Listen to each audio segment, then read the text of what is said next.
There's been a lot of noise in the industry surrounding Yamaha's use of electronic power steering. Two big questions we're hearing are, does it work and is it worth it?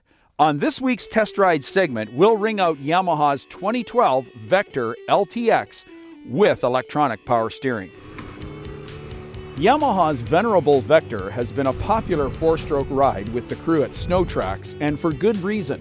This 120 horsepower, three-cylinder EFI-powered ride has strong appeal from its throaty exhaust, torquey power delivery, and reasonably light weight when compared to the Apex. A few years back, the Vector was grafted into the Apex chassis architecture, providing a more rider-forward ergo package. In model year 2012, the Vector remains in the original Apex bodywork, offering both 121 and 136-inch variants. Let's get suspension out of the way first. The Vector 136 LTX single coilover shock rear skid delivers an exceptional mogul ride. In 121 or 136-inch lengths, this skid delivers one of the best rides in the business. Up front, the Vector's double A-arm IFS is competent in bumps. However, there have been handling issues. The specific handling issues with previous Vectors were identical to those the Apex struggled with until last season. Namely, persistent inside ski lift and unrepentant darting on tracked-up trails. So profound were these two handling quirks, we believe Yamaha lost buyers as the company appeared reluctant to address these realities. The answer came for the Apex in model year 2011 with the addition of electronic power steering and finally a new anti-darting profile ski. In model year 2012, the Vector gets both the EPS system and those same skis its big brother the Apex uses. Both of these changes make for impressive handling improvements. If you've been exposed to the persistent inside ski lift of previous Vectors, you'll know this trait can undermine confidence as the sled lifts the inside ski in brisk turning maneuvers without warning. The only way to counter this was to straighten out your line or drop the throttle and grab a handful of brake. Neither of these responses gets you down the trail quicker or easier. In our opinion, the annoying inside ski lift was related to another handling issue, darting. The deep-cut keels used on the Vector skis were largely unforgiving, providing too abrupt initial turn-in. Thankfully, Yamaha saw fit to not only add EPS, but they brought a new, less dart-prone ski profile that's gentler on turn-in and more settled on center.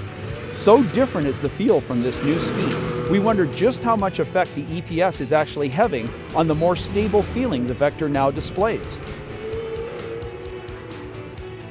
If what we're thinking here is the skis are the big game changer, then what was the reason for the addition of costly and relatively heavy EPS?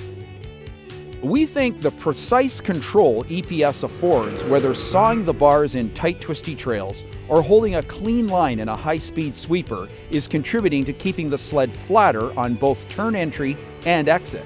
The driver can dial in as much turning angle as needed without sawing in and out of the bars, even in a decreasing radius turn. The mention of EPS seems to conjure up images, and rightly so, that the system is required to overcome heavy and bulky handlebar weight. Frankly, we have never felt this was the issue. In fact, Vectors without EPS, in our opinion, have no heavier handlebar weight than other snowmobiles we've tested. One of the quirks of the EPS system is its relative inactivity at very low speeds, this being the only time we would really complain about steering effort on any sled. The system does not provide huge assist when navigating a parking lot or in slow turns in deep snow, as the power available could likely bend the tie rods if fully enacted. At the other end of the spectrum, Yamaha's EPS system pretty much shuts off as speeds climb, so the sled will continue to maintain a nicely weighted, on-center feel at the bars, inspiring confidence at higher speeds.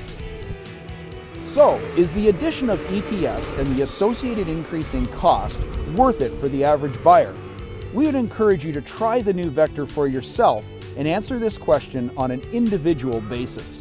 For sure, the new skis are a major improvement, and EPS does have advantages.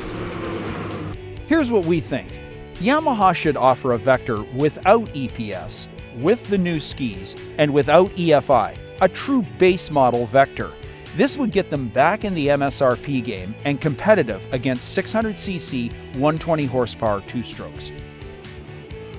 Yamaha has a winner in the Vector LTX with EPS. The sled is a huge improvement over previous Vectors, and in our books, a truly superb 120 horsepower class ride that's now in the hunt with mainstream handling and at the front with superb ride quality.